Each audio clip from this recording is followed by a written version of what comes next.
tukwaniriza ku TV Africa okubanga otwegasseeko eyo yonna gy'osinzidde okubanga oli ku telefayini eno mu biseera bwe biti oli nange Grand Abbot da West Zulu era nga tusinzidde wano okubanga tukutegeeza ku programu yaffe ya perception ey'ensuso ensonga ez'enjawulo z'olina okubanga omanya kubikwata ku bantu baffe oba ffe nga ffe Abafirika era nga tujja kuba tuyingira munda buziba mu programu yaffe tubeere nga tujjayo ekinyuzi oba ebyensuso bye twasobodde okubanga tufunayo oba mu kitabo kyaffe okusinziira nga bwe tubadde tutambuza essomo lyaffe erya perception naddala ku kitabo kyaffe ekya UNESCO era mu nsonga eyo nga tetunayingira ddala busukka buziba ku nsonga ze tuzze nga tusomako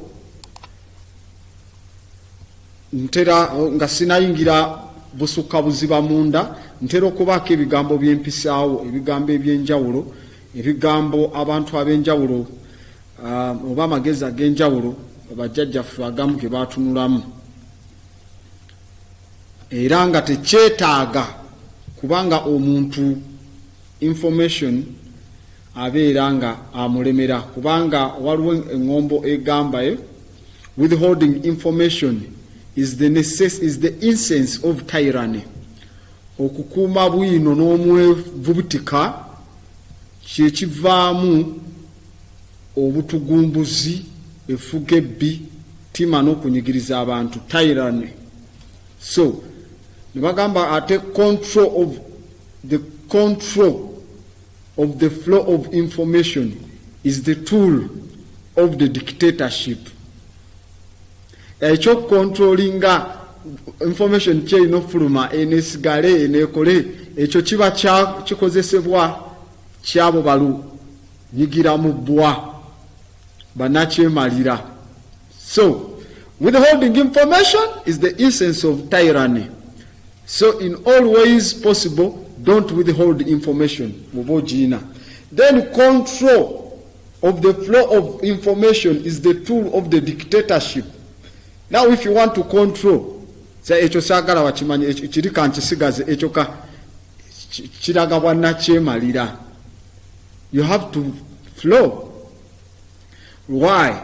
Because psychologically it is a capital mistake to theorize before one has data. Okitegedde nsobi y'amaanyi nnyo okuleeta eŋŋombo nga toyina bwino ku ŋŋombo eyo gy'ogenda okuleeta. You can't theorize when you don't have data. It's a capital mistake to theorize before one has data. Why? Insensibly one begins to twist facts to suit theories instead of theories to suit facts. Obuzibu obujjira lwaki musango gwa Naggomola okuteekawo eŋŋombo nga toyina data bwina akwasaganya na bujulizi kwekyo. Omuntu kubanga atandika okujulunga n'okukyusakyusa amazima gatuuke mu kiki kyayagala okugamba newankubadde amazima si ge gaakyo mu kifo ky'okuba ng'ate amazima ge gatuula mu ekyo kyayogera. Ekitegeera the twisting of facts to suit oba to suit theories instead of theories to suit fact oba facts kati buba buzibu bwa maanyi. So how have we lost wisdom to an extent of getting lost in knowledge? Tutuuse tutya okubulwa okutegeera okw'amagezi ag'oku ntikko ne twesanga nga tubulidde mu magezi aga bulijjo. Kubanga mu mbeera eyo tuddayo bwe tuba tusoma ebyafaayo byaffe ne tutandika okuba ekifaananyi kiki kye twali nga oyina ogezaako okulaba enjawukana masekati g'ekifaananyi kyo n'ekyomuntu n'empisa ze era wekibanga it is narcissistically distorted ekifaananyi kye and the person is reality nga bweri existing regardless of interests, needs and fears, I don't adopt it. Okay? Wetugenda mu kitabo nagamba kasita osoma ebitabo bino because reading is some kind of a battle also, battlefield, because you are battling ignorance. Oba olwanisa butamanya, oba olwanisa bulimba bwe bakuteekako okubanga bukuvaako okubanga osoma. Kuba nagamba reading is to the mind what exercises to the body. Okusoma tuli eri obwongo okukajjusa oba dduyiro kyeri ku mubiri. Kubanga ebiseera ebisinga kasita omanya omulabe bo ne weemanya teweetaaga kutya results eziva mu ntalo zonna z'ogenda kulwana. No way. So long as you know your enemy and you know yourself, you don't need to fear any results from 1,000 battles z'ogenda okulwana. Kubanga already you know enemy wo ali week one, ali week one, ali week wali, nange ndi week wano ne wano. Kati simukkiriza kumala ganyigiriza. Ebiseera ebisinga batugamba enemy wo omakinganga sure you create a weakness n'ogikaabanga weakness eyo nemubeera mu matu. Bwe mubeera mu matu akaseera akasinga amanya we wali weakness yo gyogerangako mu bwama si direct kati negendayo kubanga baba n'abasneakinga bajja abarekinga badde ne bagamba weakness yo omusajja eri wano gye tuba tuyita. Kati gwe gy'otadde weakness yo oteekawo nnyo embeera eraga nti wali weak, ne bajja ne bagwa mu kategoko. Abamutera okumanya mu public debates eyo mumanyi yingirawo nga batu nabagamba kati abakana akavubuka ngeri gye kafaananye n'obutenjitenji bwako kasitudde n'obukapu nga tebamanye ebitabo ebiri mu bikapu ne bajja n'emiguwa gyabwe mu bulago basibye amataayi, basibye buli kimu. At the end of that day the battle of the mind ejja wano tugenda okwesanga nga I don't need even the results kubanga I just look at them. Neseetaaga kumanya biki bye ngenda gira nabo because I debate my equals, the rest I just teach. Kubaganya ebirowoozo ne benenkana nabo, abalala tusomesa basomese. Ekitegeera. If you know yourself but not the enemy, for every victory gained you will also suffer a defeat. Kasita omanya gwe ne weemanya wabula n'otamanya mulabe wo, buli buwanguzi obunaabeerwangawo ojanga kusooka kuba ng'ofunamu era okuwangulwa. Kale yasoose n'atukuba ku ssaawa 4 n'atukuba we completely ne twetegeka ku 6 awo ne tumulumba mu ssaawa z'okulya paka sebo tugenza okuwangulira ddala completely nga yatulumbye emirundi nga 7 n'atukuba ne tudde emabega. Buli bwakuba n'akuzza emabega, those are defeats because you don't know the enemy. So you don't need any defeat if you know the enemy. If you know neither the enemy nor yourself, you will succumb into every battle. Oba teweemanyi nga tomanyi na mulabe we buli lutalo ogenda kubanga oli bujwanga. You don't know your Africanness. You don't know the enemy. You've not identified the devil. Oli mukulwana gwotamanyi. So jakwesanga ku battlefield oli mu bujwanga. Toina defeat, toina loss, kati nga you are completely defeated mu mbeera zonna ne 4 Ds. Oli dejected, oli disappointed. Zonna nga ziri kuggwe olw'embeera emu. Kubanga in thinking bwe tuba tukozesa okulowooza ebiseera ebisinga bimugamba naye information eyo nga bamukweka. The information is hidden. Tebagikiriza abafirika babeere nga bagitegeera. Tebakkiriza tubeere nga tubitegeera. But let me give you this. Kankuwe kino kimanyi. Always wabaawo embeera n'engeri. There is always a kubo. There is always a way where it seems no way, where it seems to be no way. ewalabikange watali kkubo. Why? Mu philosophy tugamba one can hear all that is going on in the streets. One can hear, everybody repeat after me, one can hear all that's going on in the streets. Omuntu omu asobola okuwulira ebyo byonna ebigenda mu maaso ku nsooto oba ku nguudo eyo. Tubiwulira bigambo ku streets. One can hear all that is going on in the streets, which means, repeat to those people, but tunulira and tell those folks, which means that from the streets one can hear what's going on in this house. Kitegeeza ku street era kubaako asobola owulira ebigenda mu maaso mu njuyo. In this house, evaayo ne controlling a literature, because once you control literature, you control the thinking of the next age. Afuga ekkuba ly'ebitabo ebyo n'ebigenda ku mpapulo okwo. Afuga abali bisome emyaka egidda. Yabasalirawo mulina kulowooza kino mulina. That is what they call a syllabus. Okay? But now, if you can hear what's going on the streets, or on in the streets, it means from the streets, from your African ojoli, you can hear what is going on. Mu National Curriculum Development Center, you can hear instructions eziva okuvira ddala eri. And what it's called, what? I'm forgetting the name of that house, near Parliament ya Bungereza. And that study center, evayo ne controlling. Kati yavuddeyo negamba we need more students okuva mu Africa babalete mu Oxford ne Cambridge. Nti batandike okubasomesa benefits eza privatization ne mineral production. Kati buli mbaata ya mufuzi wano kasita yawulidde scholarship gyeziri abaana baabwe, so that benyigire mu kusoma biri ebikomawo to take more minerals.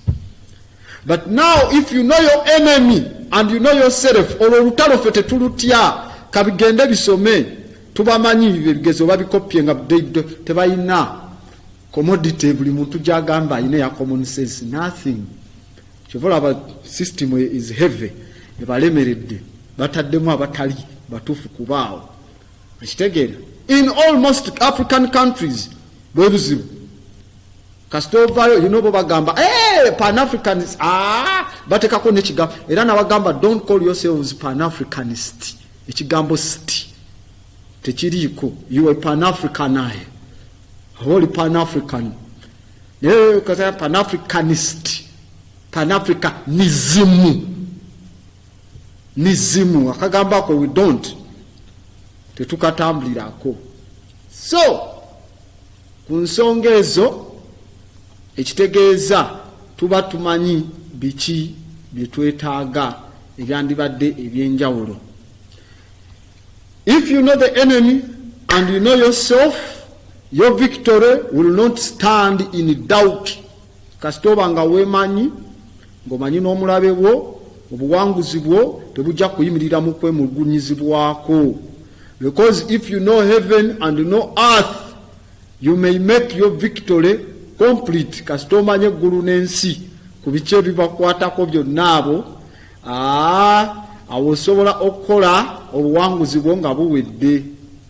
So mu mbeera eyo ne twetaaga nti tulina okumanya 5 essentials ezeetaaga for victory, to be victorious n'okuwangula in our endeavors zonna ze tugendamu nga Black Fox mu lugendo luno lwe tutambuliramu.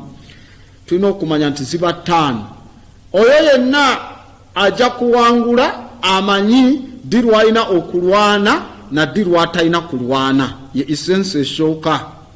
He will win who knows when to fight and when not to fight. Yesooka. Eyokubiri, now tuli out of war, okay? Eyokubiri tuli ndi kuyita mu out of war, nkugirayo. Eyokubiri egamba he will win, ajja kuwangula oyo amanyi okwata n'akwasaganya bakirimaanyi eggye ly'abakirimaanyi n'eryo eritali lya kirimaanyi. He will win who knows to handle both the superior and inferior forces. Okay? Kasita basindika one man omu nti basindise John Speak, oba they have sent ono yani wa World Bank alagadi as one, or they have sent the Pope. Okay, now that is, and again there is a difference. Ngato bagamba we have dispatched a terrorist organization ngeri mabega wa mukono gwabwe nga gweguliye mabega. So you know how to deal, not tunulira, you know, one person ujamu tunulira as an inferior force because you can't identify the enemy. One man nenga one man obuzibu bwagenda okukola kubanga ali untraceable nga yandibadde jeddene mwewunyane mugamba lwaki bazze bangi nnyo. Ekitegeera lwaki bazze bangi nnyo. Kasita jjo omu temufaayo nnyo. When you say few white folks nga bayiteeyo mu nsozi zammwe mugamba tourist ali mu kulambula oba yeegombye ekyaka mu kubi wa bifaananyi like report eyo mugijjukira mu 2014 ekyabaawo emwokya nkukuba eri breaking off ogenda mu mpondwe obuwuka obwo bwe baateekawo awo kyebwakola ab'emwokyawo okudda ebitundu bye Katungulu eno ku lutindo Mashoro ne Katungulu mujjukira. You remember our battle lutalo olwo lwali lw'amaanyi nnyo. Tebaluwandikako n'amawulire g'e Uganda because they were paid off to silence the Kabushenga papers ne walala, but abalulimu mumanyi and ne cost yalimu. So we were able to identify and to handle the superior and inferior force. So eyokusatu, he will win, ajja kuwangula oyo amajege whose army is animated by the same spirit throughout all its ranks. Oyo ajja kuwangula nga amajege gonna gayimiridde mu mwoyo gumu okuyitamu madaala gonna. Fenna ne tumanya nti tuli Bafirika, fenna tugenda kuba bwe tuti. We bakubanze naawe kyekiba kikutuuseeko ewammwe, fenna ettaka ligenda, fenna buli kimu kigenda. Now let me tell you, let me drop an example. Kuchibataka ekigenda mu maaso, ng'omuntu talina, for example, nga program ya protocols of the elders of Zion to attack the Goyim lands, again of expanding up to Uganda. Israel yaga expanding up to Uganda, Egypt, Ethiopia, Sudan, paka. They have already dealt with Bashir. Kuyisawo pipelines ez'amafuta beefula nti bagajjamu amazzi, bagajjamu omunnyo, water desolation nti bajjamu omunnyo bagafuule pure, ne pipe ze basimasiza amazzi from Juba. Salva Kiir drunkard tamanyi kiki kigenda mu maaso, is in his warlage conditions. Yawoza kasita abatuwa kino abasajja bakola long term strategy. He's looking at them as an inferior force. Netamanyi what they are capable of doing. Betoloddwa amawanga 22 ag'Abawarabu. Now these new kids on the block, baga mutualizing, baga destabilizing and everywhere. Batunudde. So katikasita oba nga plan ogimanyi. Nogamba, kati singa baba bajja nga their war is attack kujja kutwala ttaka lyaffe. Okay? Babo bali mubayingiza mu African Union, the Ashkenazi. These are not Jews. These are not biblical people. If they had ever happened to exist in the biblical text, kubanga tebaaliwo, bano batandika na gamba in 814. 814 AD we batandika the first yeshiva eyaabwe. Ate bali tebogera Hebrew, bano abaliwo they were speaking what is called Yiddish. We batandika Yashin Pendureta ne yeshiva esooka eyaabwe. Now if you don't know the enemy, bwe banajjanga bali mu kugula, they are going into divine, they call divine land capture. ne bajja ne bagira ne mugamba Isiraeli ne bajja ne bagira kati wabawo ekibba ettaka mu mbeera eyo babo batandise na kujja kwagala kutwala ttaka lyaffe Disemba konjana kati bwe bajja mu mbeera ng'eyo nze nontwala ku battlefield mbeera mu Katanga bagenda tusendawo ewaffe gye twali tubeere Bukomansimbi General Gundi yabbayo ettaka n'atukuba emiggo n'emmundu zonna n'amagye ne balitwala n'ebijja ne babisenda sikyalina wakubeera kati ate gwe omusiru recruiting officer ng'ojja onyingiza mu magye nti ngende nwane ku lwabo abajja okubba ettaka ly'e Uganda olowooza omusirikale aba agenda kulwanirira erirye gwe kennyini yamurecruiting walibba agenda okwogerako kiboko n'ekaaba talina gy'abeera so you can't bring that one okujja to fight to defend ettaka ng'olwadde gwe wali mujjako. That is point eyokusatu gye nkugambye essential victories.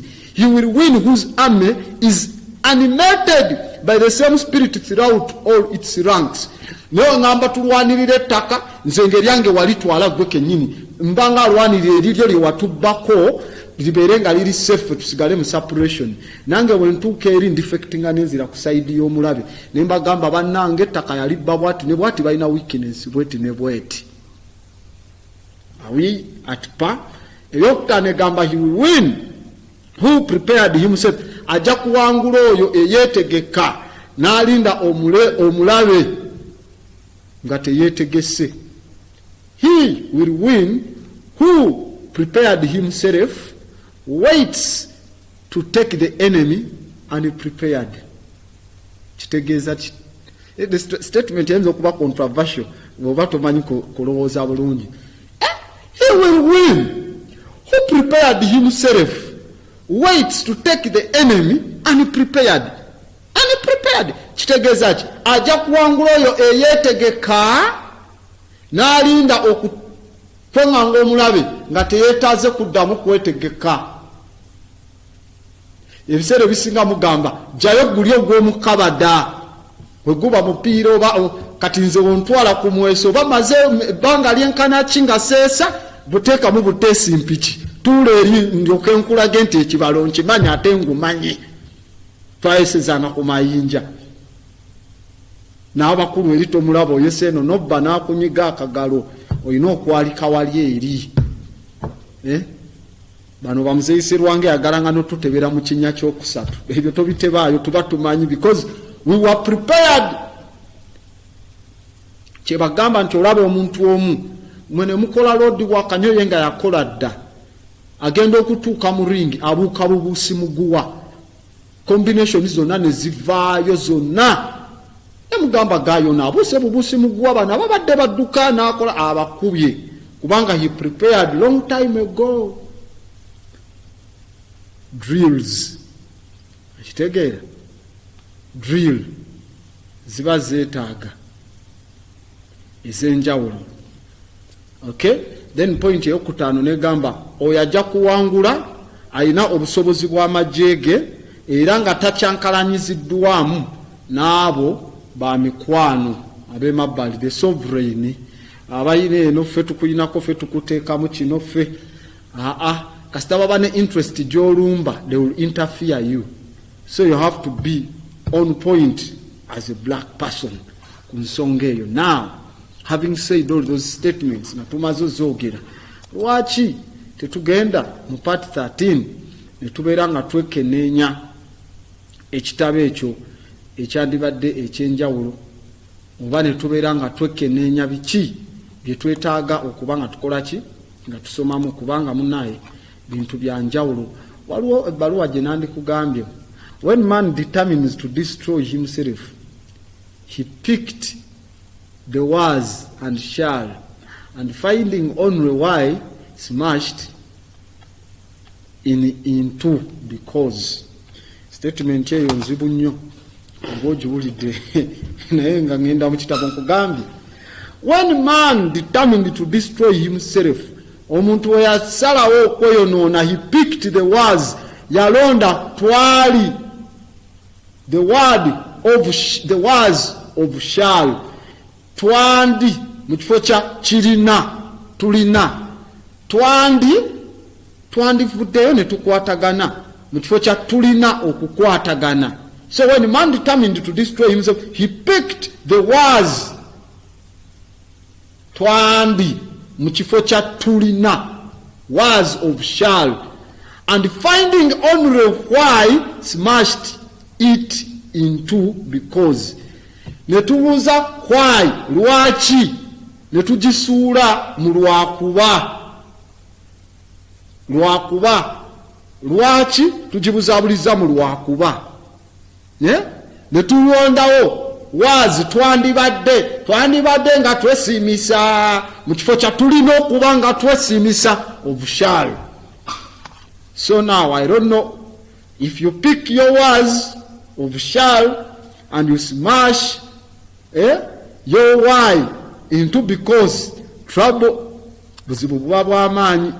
Grandabo tugenda mu kitabo kyaffe tubeere nga twekenneenya bwe twakomye emabegaawo, era mu mbeera ze tubaddemu twali mu nsonga ya kuwandiika nga gye tutuuseeko, era nga twali tulaba ngeri gye bakyusaamu empandiika okugireeta mu pictography.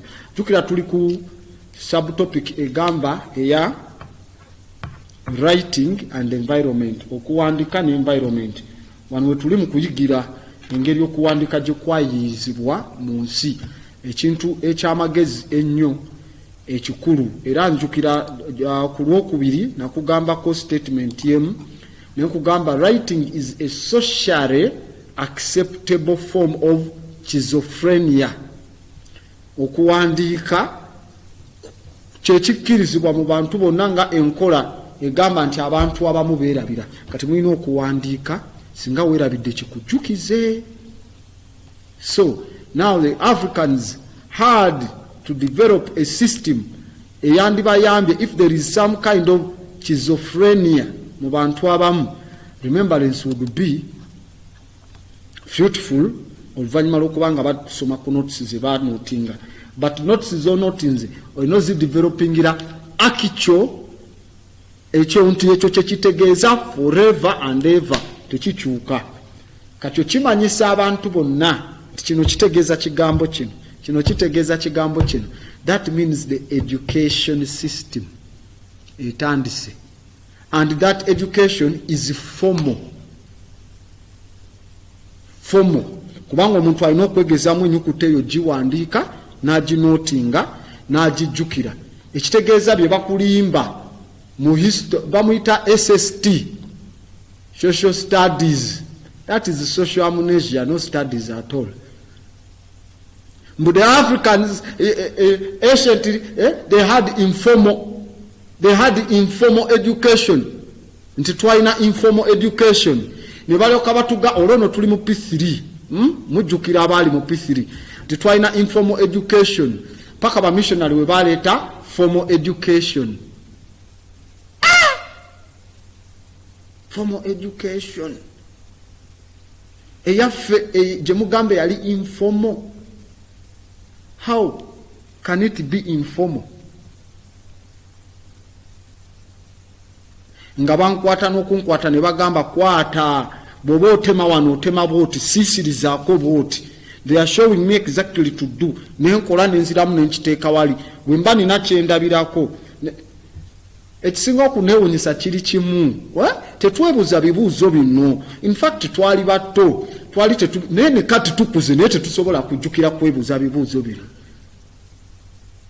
Oveeyo oŋŋambe fine art era naye it is an education brought by era naye it's part of the missionary syllabus nga baamuleeta nga ali formal. Edda tetwasiganga ku bifaananyi wano byezzenga mbalaga ebinyonyola n'engero ez'enjawulo. Naawe oveeyo onsiruwaze nti okusoma kwonna. Even art is a study. Healing obujjanjabi oli n'amanya nti iodine musere Biden's pilosa oba black ja mu lunyankola obukurura oba obukurura. Is it what is enyamurashana anyway? So nti mulimu iodine ojjamu omulandira gwayo n'ogugaaye n'oguyamba ku linnyo n'ewalala nti obusigo bw'epapaali bulimu magnesium. How did they know? You call that informal? Informal, yet I'm going to inform. Buzibu bw'amaanyi nnyo anyway. So in that system ne tulaba engeri gye bayiyamu okuwandiika n'okwetaagisa okusomesa bonna.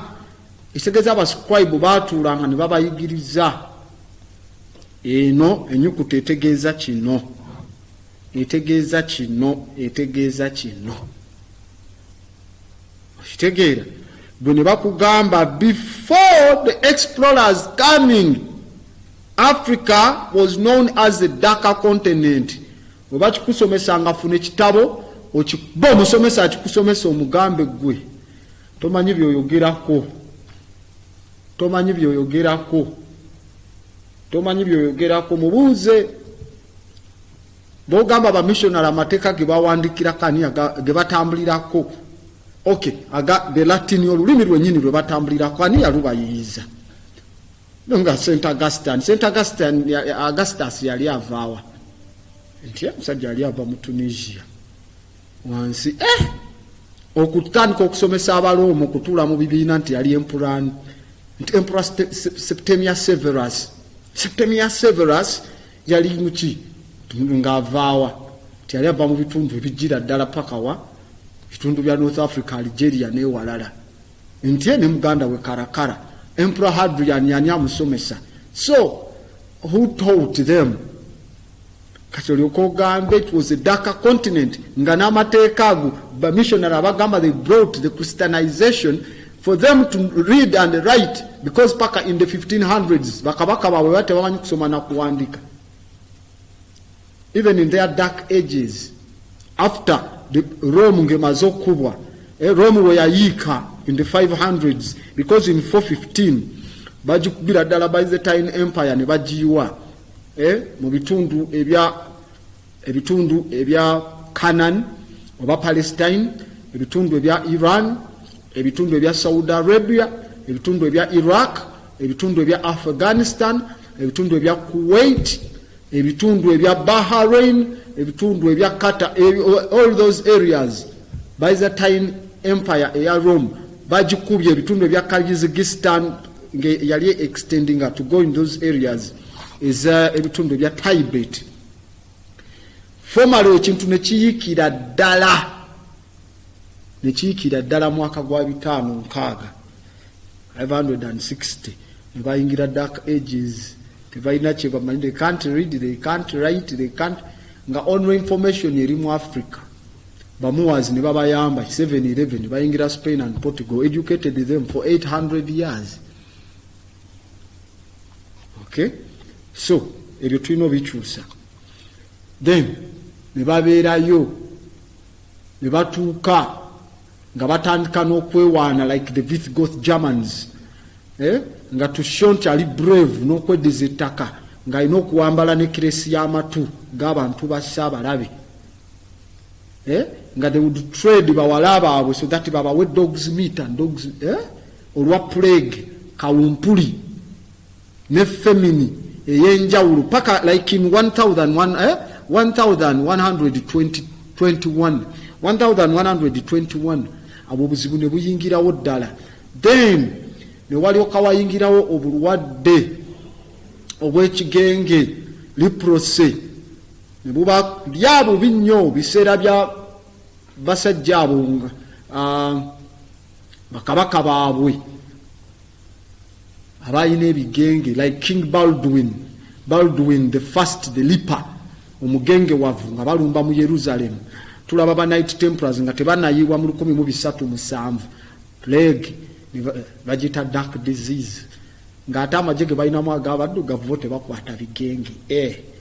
So the Africans kept all the notes na buli kimu, but because of this concept eya tyranny gyenvuddeyo nenkutegeeza eya withholding information ne control ya flow information ne ba tool of dictatorship byebikutte ensonga zino.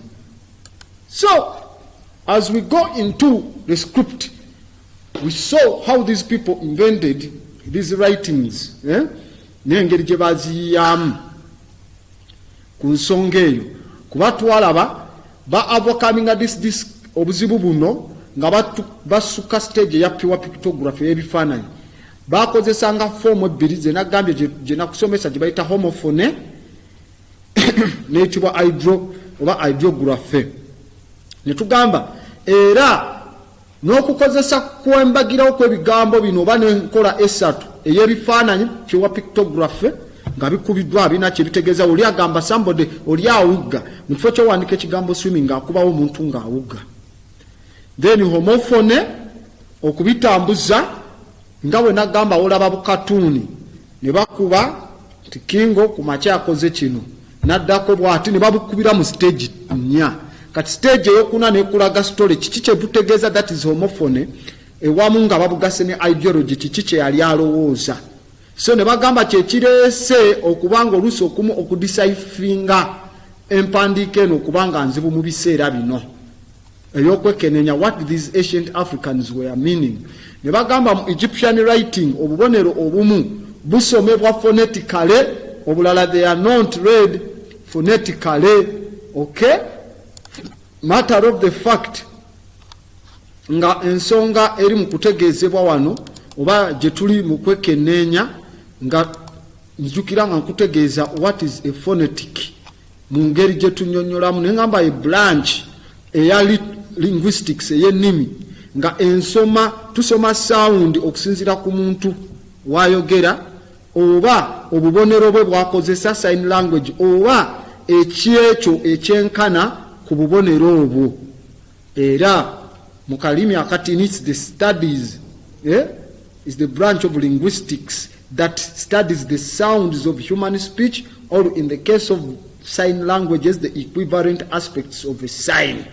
Era mu phonetics baba ne concerned kibakwatako kye tuyita physical properties eza speech ne sound oba obubonero.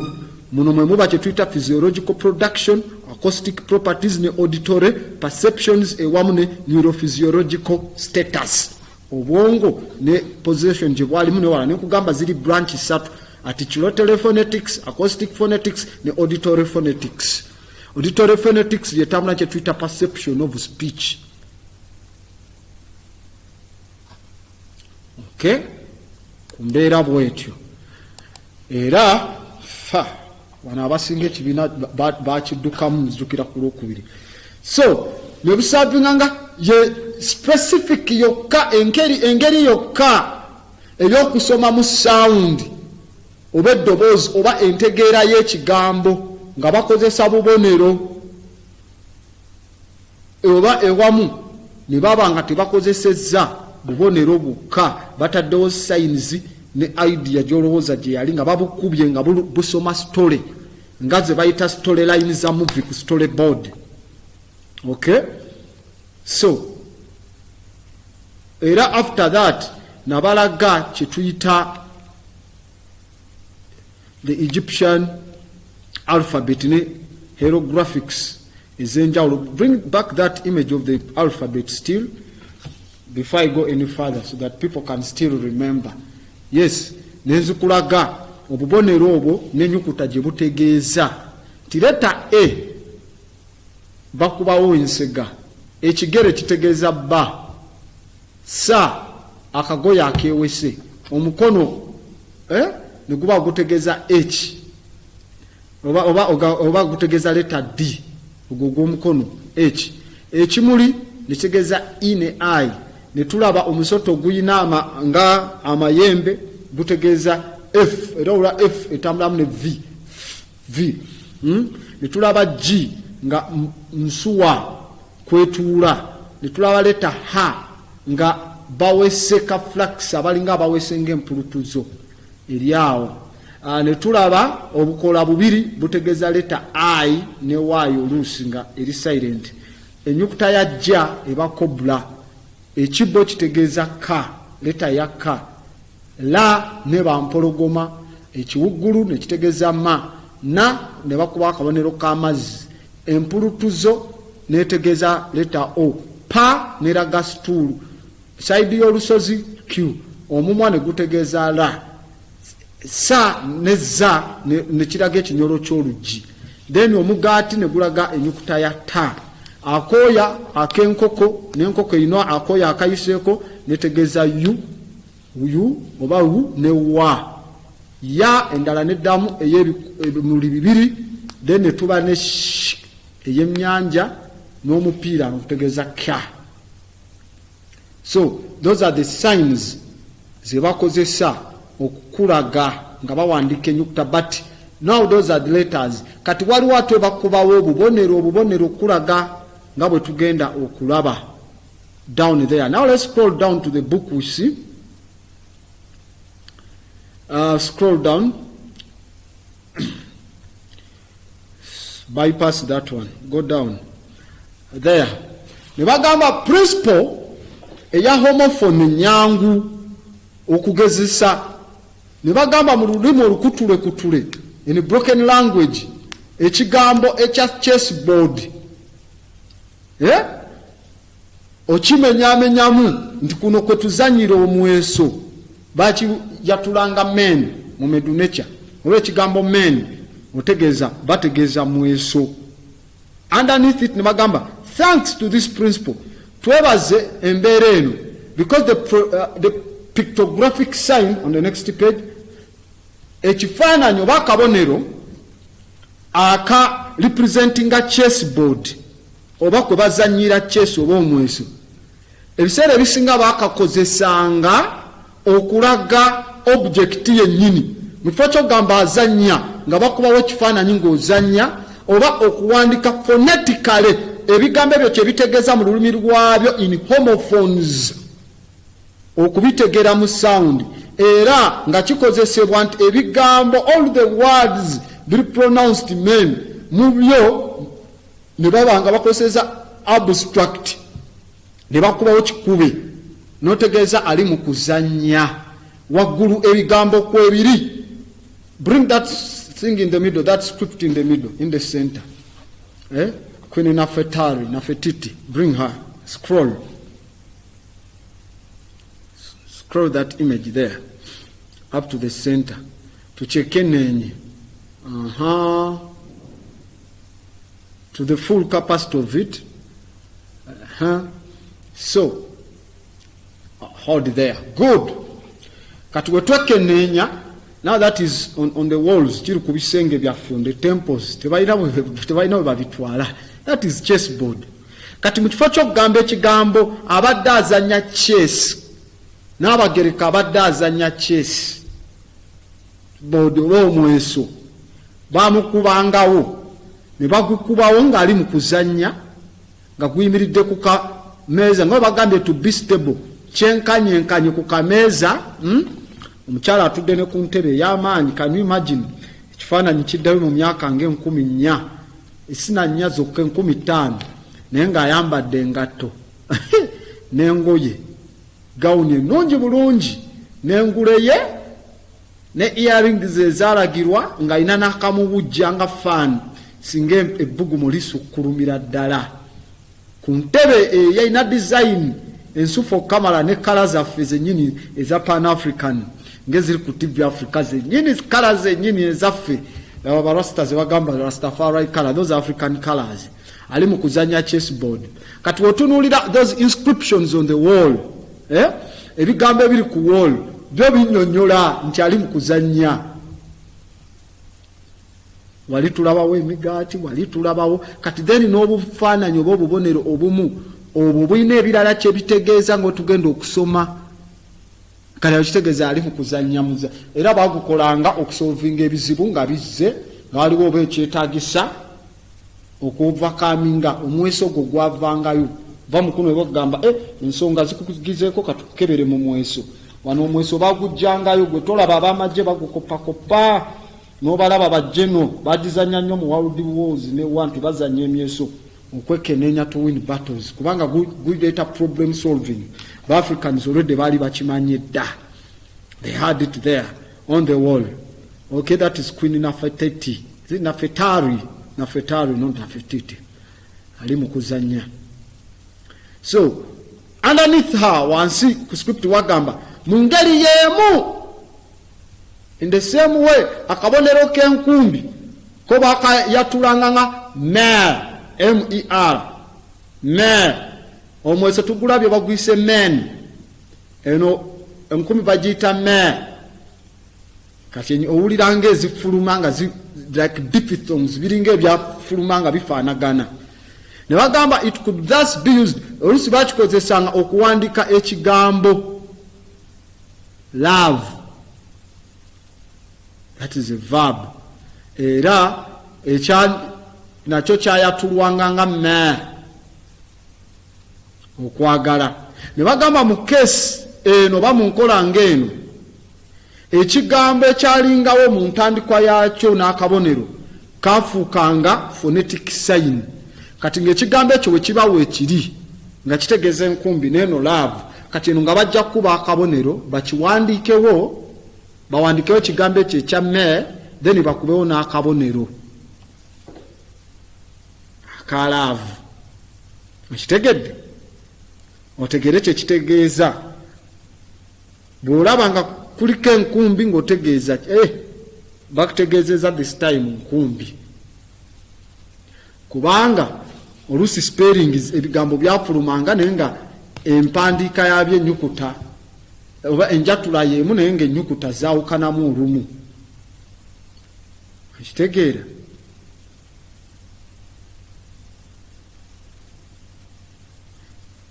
Nga bw'owulira ebigambo byabwe shirt ne shirt, SHIRT ne SHUT, diphthongs. Kati oluusi bo bakubangawo akabonero akawula. Ne bagamba since number eya homophones zino eziri simple. Remember, did I tell you homophone? Engeri what are homophones na kiki ezitegeeza. Jukira nga mbinyonyola ataliko. Homophone kwegamba kibanga njatula na sound y'ebintu byonna is texture. It's the texture. Gy'owuliriramu ekigambo, in which primary part ekintu ekyo ekitandikwa gye kibeera supported n'ekirala oba ebintu ebirala nga obigaseewo ku ekyo kibadde kyawuluddwa emabega bisobole okufulumya enjawukana mu ngeri gye bifulumamu mu mabutu g'omuntu gye biwulikamu, kye tuyita rhythmic contrast. Rhythmic contrast. Okay? Era nagamba enjawukana yabyo eba ekwasaganya ne kye tuyita equal voice polyphony, nga layini ez'enjawulo oba enjatula ez'ezimu mu kigambo ekimu zijja ne ziba sekinoomu oba munnamunigina mu nfuluma emu.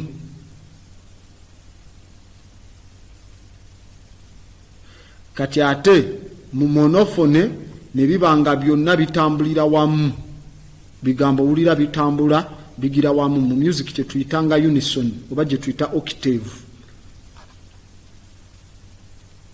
Okay? So ne bajja ne bagamba nti singa homophone oba ekigambo ku kigambo nga ekigambo men chessboard, for men kulwa chessboard okubanga kiri stable nga wekiri oba me ho for me enkumbi nga ya me obanga kino kyakwagala bagamba is relatively small. Era innovation okuyiya kwalinga ku offeringa advantage oba mukisa mutini nnyo singa abayivu bano tebavaayo ne bagaziya obuzibu bw'ekigambo kino ne bakiteekako ekifaananyi. They had to extend it. Because it would have been into the complex form. Ne bagamba ekyokulabirako okuwandiika abstract oba okuwandiika ekigambo ekya okuteekawo, to establish katuteekewo ekyalinga kyatulwa semen katuteeke mu nkola semen, era nga kino tekyalina njatula yakyo eryawo ennyangu ekiragirako bubonero bwakyo, katugambe nti katuteeke mu nkola toyina ngeri gy'okikuba mu kifaananyi kiryawo kyakulaga nti sitole egenda bweti. Abasajja bano bakozesa ebigambo n'obubonero bubiri nga bakozesa phonetic value ekyandibadde nga piece eyandibadde yaka fabric akali awo kebayitanga i, then ne bateekako ne chessboard eyandibadde ey'omusajja oba gye twandiise nga men. Kati we bagatta akagamba ako ne bakateekako ennyukuta ya e nateekako ne board nga kyekikulaga nti katuteeke into stable oba to establish nga we bagambye, for example to write the abstract verb to establish, katubeeko kye tukola wano ekya pronouncingibwa nga semen era nga tekyayina simple homophone ogenda kikwasaganyanga otya. Bakozesanga obubonero bubiri obw'ebigambo nga bakozesa ebyandibadde pieces eyandibadde y'ebintu ebiri awo ebyetaaga bye bayitanga nga i ewamu n'omuzannyo guno ogwa chess ogulaga nti gwalaganga ku stabilizing ebintu byonna bibeere nga biri wamu kubanga gwayimiriranga ku stool on a stable. So in other terms n'okulaga nti abantu bali wamu tewaliwo njawukana nga basobola okiteekawo. They have established something ekiriwo era katubeeko kye twefunira wano as in the image below there how it shows. Bring the image as we see. Scroll down onto the image. Nga bwe tulaba ku kifaananyi wansi awo. Give us that image, scroll. Okay. Hold it there. So kati wali kye bagambye to establish katubeewo kye tukola okukola ekintu okubiteeka byonna bibe nga biri stable, then they would put ebwandibadde ng'omuzannyo, then ne bakulaga omusajja n'omukyala kitegeeza they are stable bonna kubanga batudde benkanankana ne ku meeza wansi kwe bayimiridde buli kintu kiri in a stable way naye nga they want to establish balina kye baagala okwekolerawo kye beetaaga okutandikawo nga kyekikulaga nti balina okubakuba nga bazannye omuzannyo ogw'omweso. This would be mistaken oyinza okugamba anciently alinga mwabagamba kasino zavadde oba it would be like gambling oba zaala something, naye nga kyali mukulaga nti tubeeko kye tukola okufuna biri bino byolaba on your side on the right ku mukono gwa ddyo ku screen, byebyo byolaba ebyokulya ebimera ebibala ebiri mu bibbo akazanyo kali wakati omwami n'omukyala bali eno. Kati ekyo kyalinga kinyonyola nti katubeeko let's establish ngo bagambe mu kitabu katubeeko kye twekolera. Kitegeeza olina okukozesa amagezi amangi kyobola abataddewo emmeeza eyo okuzannya akazannyo kano mu bulamu osobole okufuna biri ebikuli mu maaso. Kati abatamanyi kubinnyonnyola bazungu ne bagamba zaala.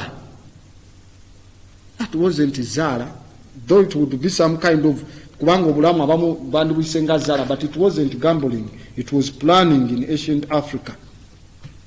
So to find a way ebyo abifuna atya.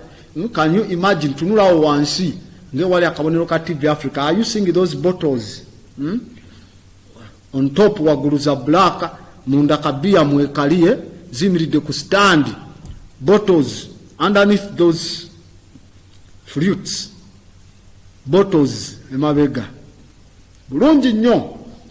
Ekikulaga the civilization yali ya waggulu nnyo okamala laba stand meeza kweyimiridde nga kitegeeza ki kye bagambe mu kunnyonnyola mu mpandiika yaabwe ebimu babikubanga mu bifaananyi.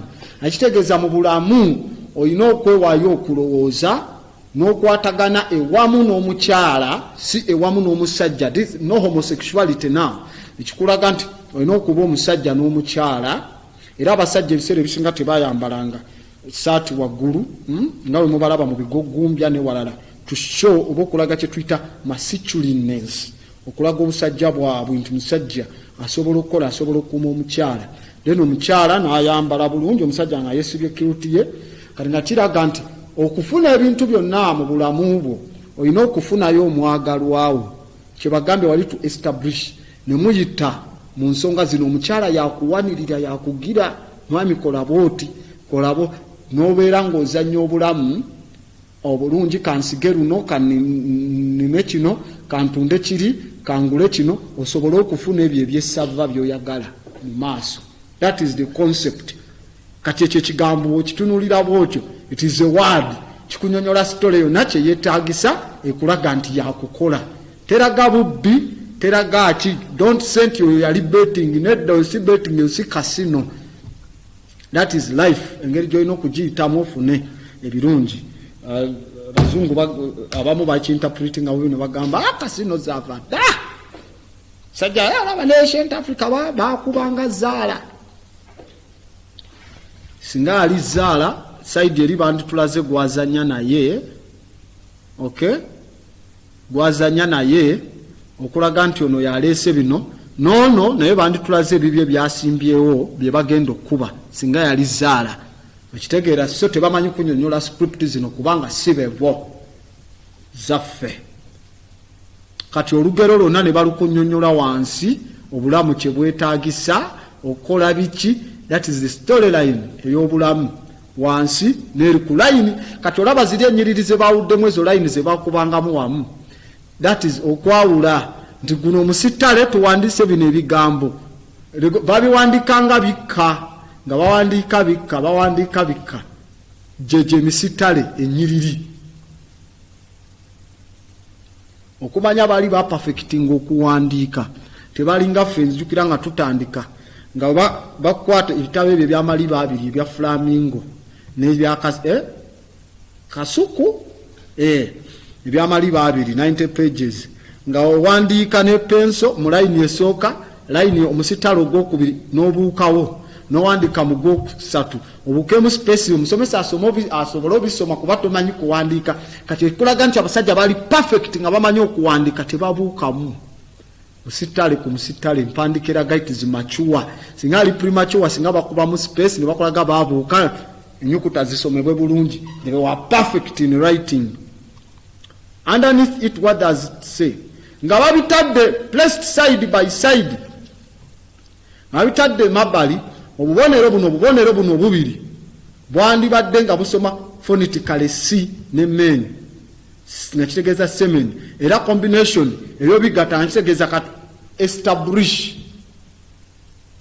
to found, katuteekewo ekyetaagisa katufune katuvumbule kino. So ne babiteeka mu script nga bw'ogirabye eri waggulu. Ne bagamba oluvannyuma lw'okutuuka ku stage eno, having reached this stage, the ancient Egyptians oba bascribe bakakensa abayivu yayinanga ku disposal ye ku side ye instrument oba ebikozesebwa ebisobola okubanga binnyonnyola ebigambo naki kye bitegeeza mu nfaanana yaabyo okuyita mu bifaananyi through images. Era na buli kigambo mu lulimi newekyandibadde nga kizibu kitya bavangayo ne bakiwandika nga bwe tukirabye waggulu awo nekikutegeeza nti bwotyo bwolina okukolerera obulamu bwo kulya. Kuba Imhotep yali yeeta olugero n'agamba tuliye tunywe kuba enkya tetujja kubaawo mu mubiri, tujja baawo mu mwoyo. Kati katuliise omubiri nagwo mu biseera byagwo. Kivula bye bafuna ebyo byakulya wano mu muki to establish and to found. Abasajja nakyo ne bakiwandiika no matter how complex bakireetanga ne bakiteekawo kubanga balina instruments eziri capable okulaga phonetically nga bayita mu bifaananyi n'ebigambo mu lulimi ne bakulaga kye bali mu kutegeeza. Underneath what does it say? Nagamba kye yalina okukola ku breaking it down ekigambo n'akikolamu sound ez'enjawulo zasobola okuddamu n'annyonnyola mu nkola yonna ey'ebigambo ng'akozesa obubonero obufaanaganyiza ku ekyo kyali mu kwagala okunnyonnyola. Ne bagamba mu mpandiika yaabwe hieroglyphic writing already yali etuuse ku stage eno mu kye bayitadde Thanite period yebiseera ebya great unification. That is 3000 BC 13 BC kati gatako 219 emyaka 1519 ng'okuwandika bakupafekitinga dda kwatula dda butenda abafirika enyukuta buli kimu bamanyi ekigambo ekyo kisoma n'okitegeeza bagamba which presupposes a fairly long period of prior development nga kikulaga nti okutandika okuluyiya olulimi mabega wano mu myaka gye13 BC baali bamaze perfectingira ddala kati oba kyabatwalira myaka emeka olutuusa oba emyaka ebirala nga13 emabega oyinza osanga giri myaka nga 7 bukyanga batandika okuyiya okuwandiika.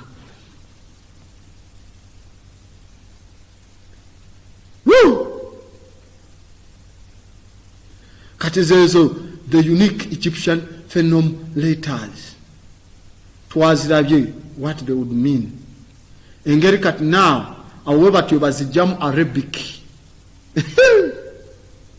Arabic, that's how they get Arabic. Nechi bring that script how they get Arabic from the Egyptian letters also. Never tandika okuddamu okwekenneenya okujjamu ezaabwe ez'Oluwalabu. Kiki kye zanditegeezezza era bwe bazireeta bazikuba ku eyitibwa Al-Shawadawi's table kwe baziteeka ya Al-Shawadawi okuzekenneenya ne present day ne bazigezako tekamulwa they can't tebasobola luwogera tebasobola zisoma bajja badisaifinga ozekenneenya. Okay, no matter how complex kati ate ezo ze bajja mu Luwalabu tujja zisoma mu maaso eyo tulabe gye bayita gezi script. Okay, tulabe ne script ya na lawyer n'endala nyingi tujja kuzekenneenya. What does it say down there? Nagamba, however the system thus completed yayinamu obuntu obumu obukubaganaamu some flaws. Nibagamba it is necessary kya mugaso nnyo okukozesa ennamba ewerako ey'obubonero okusukulumira ddala obubonero bwa bulijjo 400 more than 400 ordinary ones bwe bumanyikiddwa ku bubonero bwa bulijjo obusukira ddala 400 bwe bumanyikiddwa bwe bakozesanga era kino nga kyalekanga omusomi perplexed as how to read obubonero bwonna agenda busoma atya. Omusomi kati obona kweza kati kyamuwanga obuzibu bo babisomanga wakati obidisaifinga alaba obubonero buli mu 400 mulimu ebisolo ewabwe bye batayina nga balwandika bali eno kati tamanyi buffalo kitege oba lyekyo kali nga kibawo obuzibu. Nagamba let us take the simple example of a drawing of a boat. Katufune ekyokulabirako ng'okuba kw'eryato ne bagamba should it read as kisomebwe nga back oba bakwe oba boat eryato oba ship kuba oyinza okugamba eryato ettini oba eddene oba akatini mwe basitulira ebimuli oba dinge oba vessel oba etc. But according to them, let's bring that image to tulabe if it was a boat okusinza mu museum what we have now they would simplify if webabanga kubanga that's ezo zalinga zaba faculty ezikwasaganya ne navigation. But I'm interested ku inscription oba ekiwandiiko ekiriko wali eri ku lyato eri kyolaba mu kala ya black and white n'engeri gye kyandibadde nga kitegeeza. So kati eno gundi yaabwe ng'eyo gikolanga template eryawo ebiseera ebisinga baabalanga oba tukikube tukiwandiikewo bwe tutyo ng'okikuba kiyinza otwala obudde obuwanvu. Kati balina eryato lye baakubanga bwe lyabangako omuntu omu ng'akutte seputa wakati eryo lyamanyikibwanga eryato lya Ra.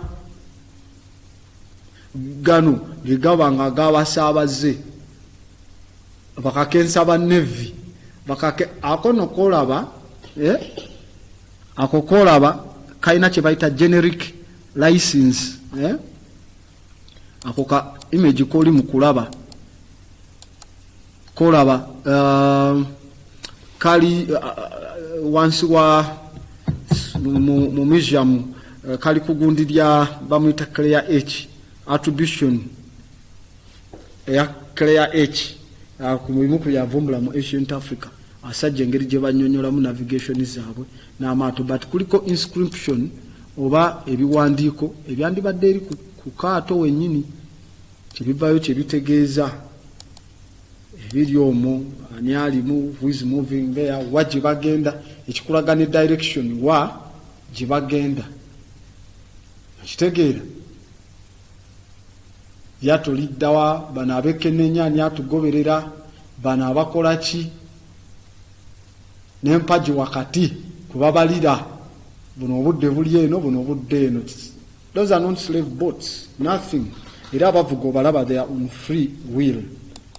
Anyway, ne bajja ne batugamba underneath it wagamba, in addition mu kugattako kyali kizibu nnyo ku kusooka okukirabako okumanya oba akabonero akamu akali kakozeseddwa nga ekigambo ekyakabonero kitegeeza kintu ki ekyo kyekyeyimiridde, object gye kiri presenting, oba kyali kikozesebwa nga phonetic sign. Kabonero ka kunyumya lugero oba kabonero ka kulaga nti lyato, kubanga bayinza oli kubako nga balaga nti yaseeyeeya ku mazzi n'agenda ebusukka buziba. Kati ate oba bayinza oli kubako n'ogamba oba baali bategeeza eryato eririye nga lyalyawo yayina eryato oba yali aseeyeeya agenda. Kati awo kyekyaleetanga olumu obuzibu ku first sight.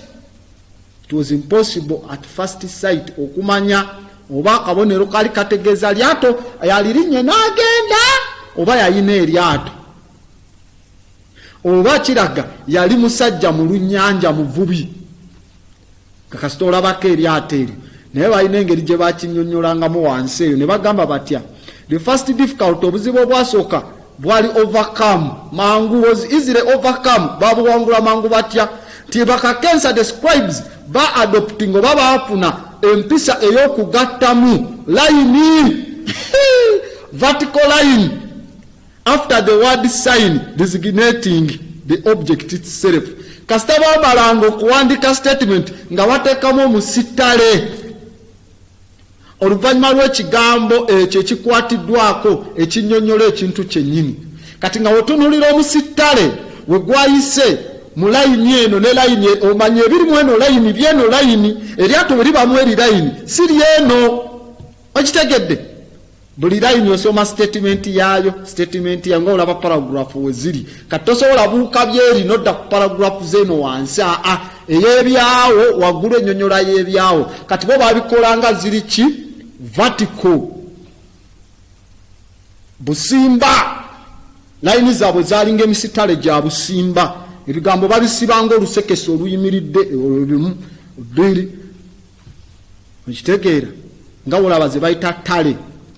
Ne bagamba for the second difficulty, ekizibu ekirala balinanga system endala gye basettinga up eyinza okuba nga egezaako kiyamba, era what Egyptologists gye bayita phonetic complements. What are phonetic complements? Ne bagamba zino zirimu 24 word signs, ebigambo by'obubonero 24, buli kimu nga kirina consonant emu, consonant enyukuta ezitali njatuzi, buli kimu nga kirina etali njatuzi emu.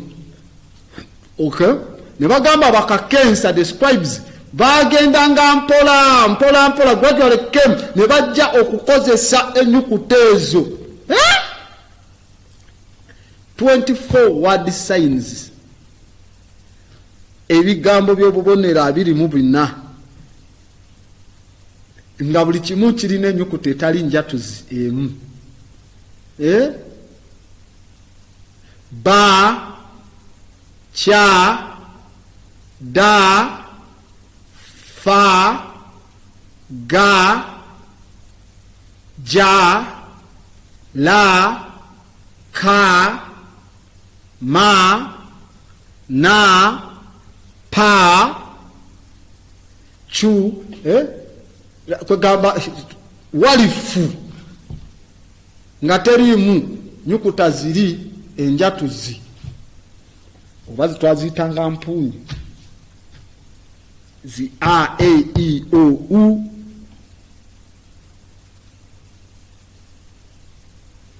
So ne bagamba batya, they gradually came to use them nga ba indicating phonetic reading ez'obubonero. Bagamba to take example ke kali nga akabonero akali presenting omukeeka oba gwe bayitanga hatep on which bread is placed. First go back on that page, we've rushed very fast.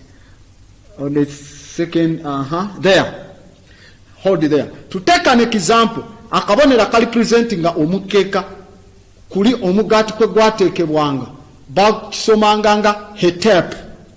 Kwe tugenda oteeka omugati kulibwe mukeeka kati kulaganga olujjuliro. Ne bagamba gradually mu mpolampola amangu kyafuuka customary, kyafuuka kyakugoberera kyanono okugoberera akabonero n'ekigambo ebyakozesebwanga ku bubonero obulala. Akabonero k'omugaati ogwannyonnyolwanga ewamu ne kwe gwatulanga sit kye bannyonnyolanga nga pi. Ne bagamba ku lw'ensonga eyo, okay, so ne bavaayo ne bagamba ku lw'ensonga eyo obubonero buno obubiri bwategeezanga omusomi to read hetep ng'asomerawo n'amanya hetep bategeezezza omugaati kwe gugenda okutuula, ebyenja kwe bigenda okutuula na biki, ng'okitegeera mangu. Okay, ng'okitegeera mangu. So it was very, very what? Simple. You read it as hetep. So for example, let's scroll down and we see. Matter of the fact, hold it there. Bwe twekenneenya olw'embeera eyo bascribe, okay, bakakensa kiri evident nti oba mukulabirwako 24 simple signs oba obubonero 24 bwazanyanga part muzandibadde enyukuta zaffe oba in our letters. Era nti here twandibadde oba tulina embryo oba yandibadde nga emmunye oba yandibadde nga tugiyite ki embryo mu lulimi Oluganda, yandibadde nga ensibuko ey'ensigo ey'okuyiiya okwandibadde okwa enyukuta of the alphabets. Okay, embryo the invention of the alphabets. Ne bagamba kubanga obubonero buno bu expressinga oba bulaga consonants zonna enyukuta ezo ezitali nja oba mpuunyi ezo a e i o u ez'olulimi olw'aba Egyptian. Ne bagamba since Egyptian ewamu ne Arabic ne Hebrew does not write the vowels, tebawandika ziri vowels, tebazikozesa ezo enyukuta ezandibadde ngeza vowels. Ne bagamba hence there was no word in the language that could not have been written simply by means of sign. Hold it there. You can even take away that book because time ndaba eringa etukutte. Take away the book nga osobola okuzinnyonnyola. Olunaku olw'enkya tujja kujja twekeneenye enyukuta ezo zonna n'ekibalo kyazo nga bwe twazirabye wali, tubeere nga tuzekenneenya mpola mpola, then tujja kulabako ne script endala oba ebiwandiiko ebirala era ebyenyukuta ezo endala ez'Abafirika era ez'emabega ennimi endala oba mwe zizze nga zizimba okuva mu olwo okutuuka okuzimba ku luno olw'enjawulo. but in all enyukuta ezo temulina zeerabira naddala mu abagala osoma Medunature, abagala okusoma these African languages oba okuzekenenya. That is the only way walina okubanga obitegeera. Naye nagamba studio line yaffe ebaako ku 0753 1932 kwe tusobola okubanga tuyita era n'osindika ne message ku 0753 1932. Omukulu omu yaŋŋamba totuloadinga bingi tujja kuba tubula tutemereko mpola mpola tubeere nga twekenneenya osanga kinatusobozesa okubanga tupiikinga amangu. Kugambye studio line eri open ku 0753193260 kojja okuba okomplimentinge oba tubeere nga tuteeseganya nga twogerezeganya ku mbeera eyandibadde bwetyo. Nina we njagala okusomera omukulu omu yavaayo n'ategeeza ku nsonga y'okuwandiika okwandibadde okw'ebyafaayo ebyo eby'Abafirika. Okay. Ku mukobwe guti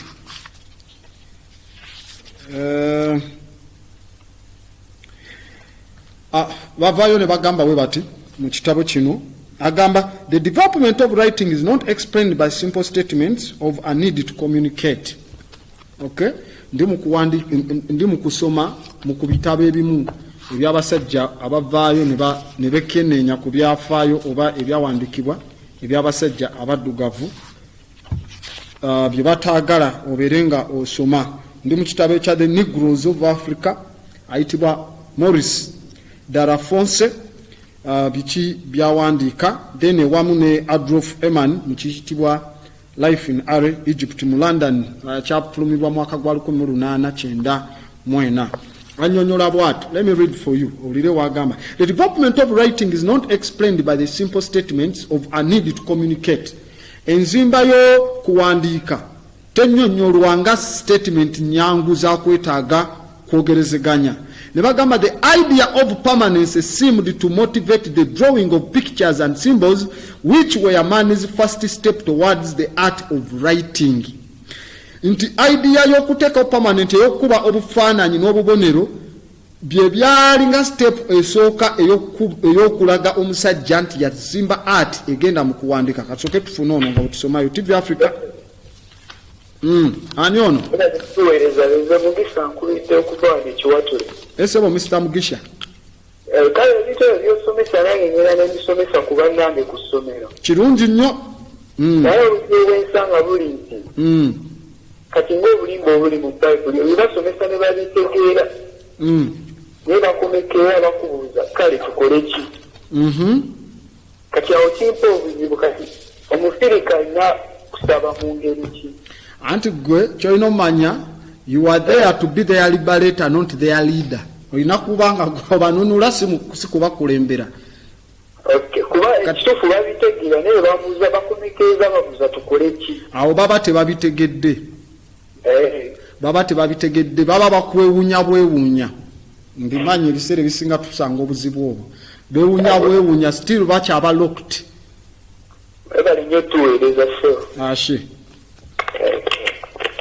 Ashe yakubidde kiwatule Mugisha nga tukyali mu kitabo kino kugambye musindike ku message zammwe ku 07531932 nkaaga tujja batuyitako nga n'essimu wetukwata. Mbadde nkyali mu Delafosse, Maurice Delafosse, The Negroes of Africa ewamu nkugambye ayitibwa Eric mu kitabo ekiraga Life of Ancient Africa Adolf Eman.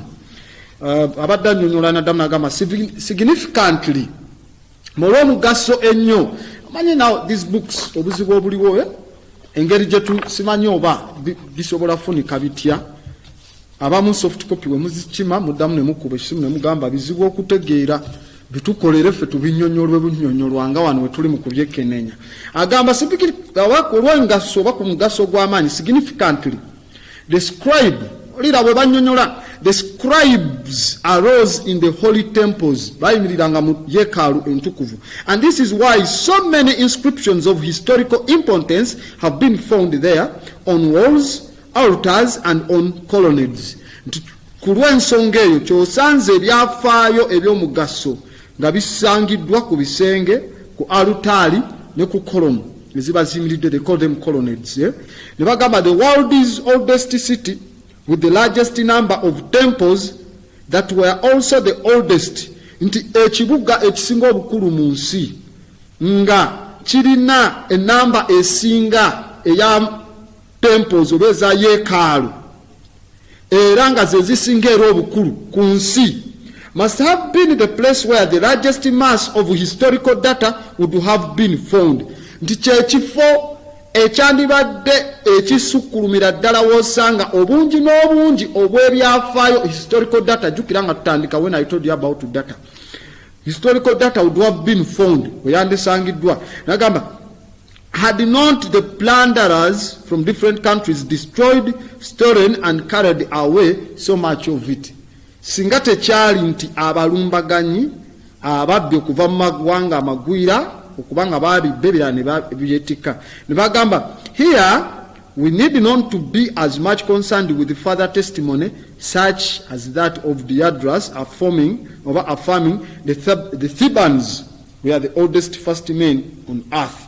Tiwano tekijja kubanga tuvaayo na kweraliikirira ku bujulizi obwaweebwa Diodorus. Diodorus muwandiisi waabwe in ancient Greek time, avaayo n'alaga ku nsonga ye mu kitabo kye ng'agamba affirming that the Thebans, kitegeeza abava mu Thebes, were the oldest, kubeno mu Thebes gye bayiyiza okuwandika, were the oldest first men on earth, be basajja baali abasinga obukulu era abasooka ku nsi. Kubanga the Greek Diodorus watuka yasanga ng'ebiwandiiko ebimu byakaddiwana dda nga biraga byaliwo dda.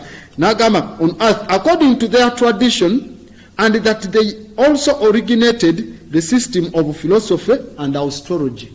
Nti okusinziira ku nnono yaabwe be baatandikawo system ey'amagezi ag'omusono, philosophy ewamu ne astrology, ebintu ebikwasaganya eby'omu bwengula.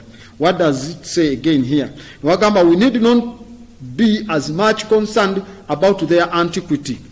Tetwetaaga kubeera ntuli concerned ku bintu byabwe byabula. Let me, as I read some messages, go to quoting eno. What is your ono bamuyise Colin agambye what is your religion? Mwana African just nzikiriza mu Katonda Supreme God amenura. Abaziza what is your religion? No.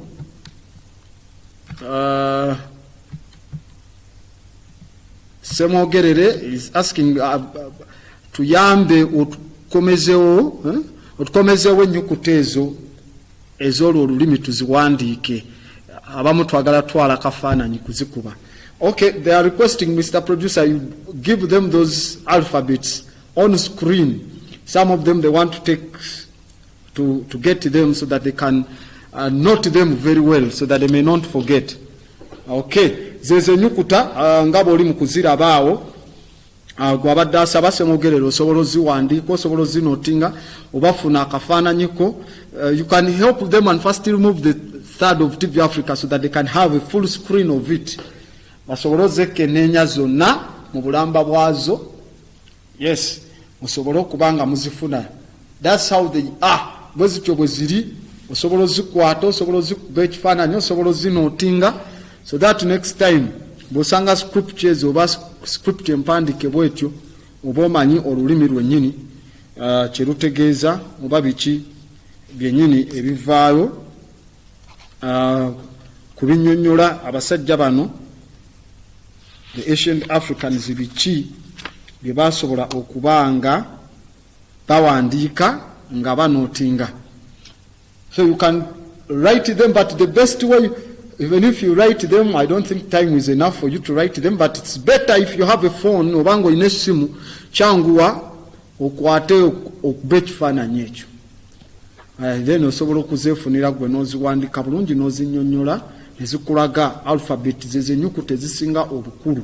Eno mu bufaananyi bw'oziraba kye zitegeeza.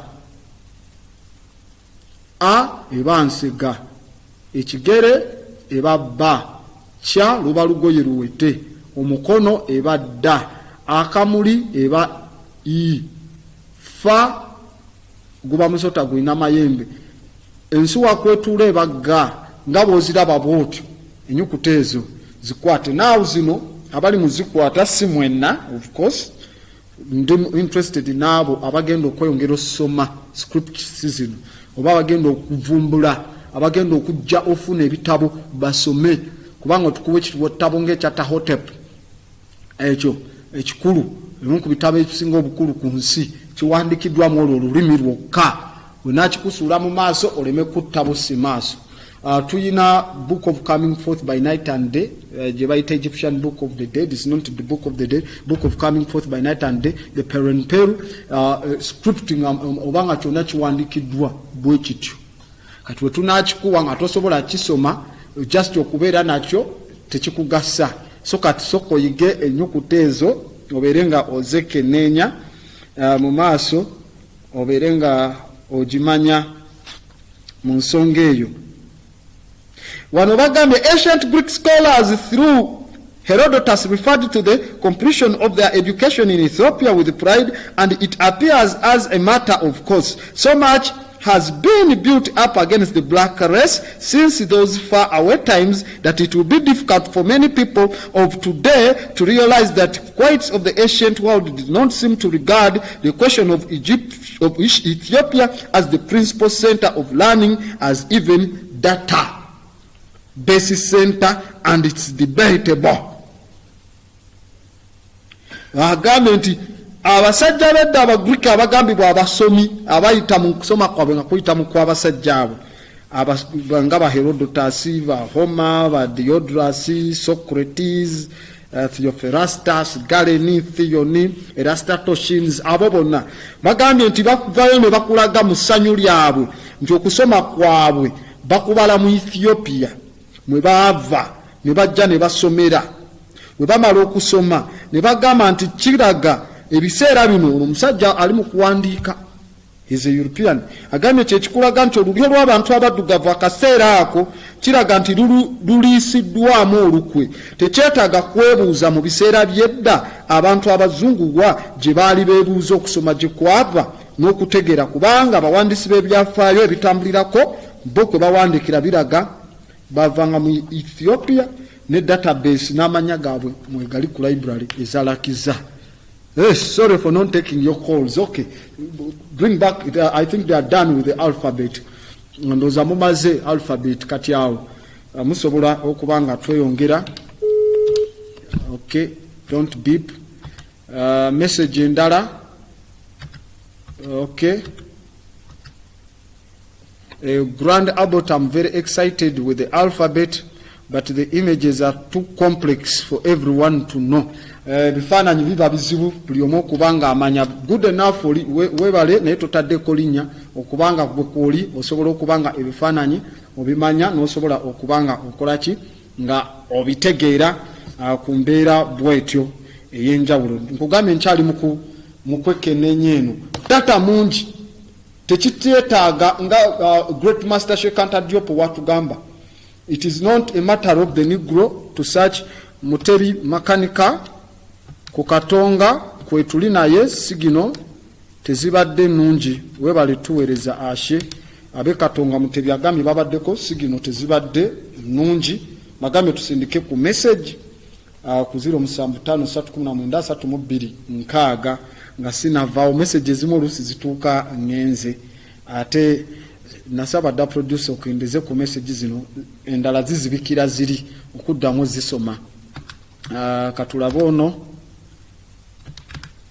Okay,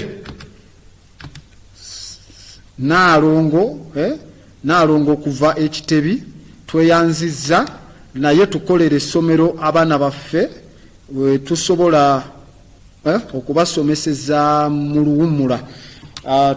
Ayagala bamwise Naalongo kuva Ekitebi tukolere essomero abaana baffe kwe tusobola okubasomeseza mu luwummula. Essomero erisooka lye lino nnyabo Naalongo kwoli n'abaana osobola otuula ne basoma, then nojja n'ofuna obutambi mu biseera bye batabaawo ku ssomero nga bali eri mu programming, nojja n'ofuna obutambi obakomawo n'obatuuze. Kyewunyisa oba oyagala basome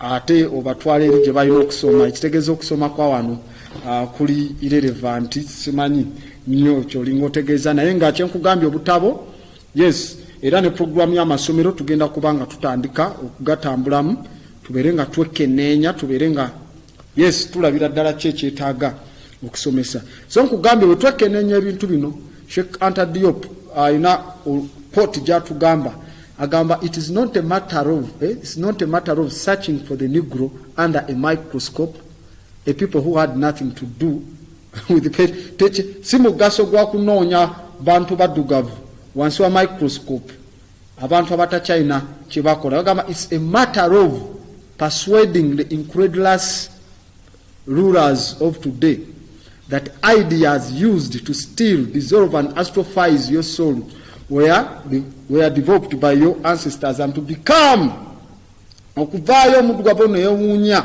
kyekireta kye tuyita the genuine retrieval of oneself. Otherwise history knows what I bear imprint as a mere human. Ono agambye naye gwe maani oli wa ddiini ki teekako erinnya lyo please don't just send a message naye gwe maani oli wa ddiini ki sina ddiini. Religion is the opium of the poor. Eddiini yenjaga y'abaavu. So I don't prescribe to the opium of the poor. Nze ndi mukkiriza, I'm a believer. Sina ddiini. I don't belong to Vatican. I don't belong to Canterbury.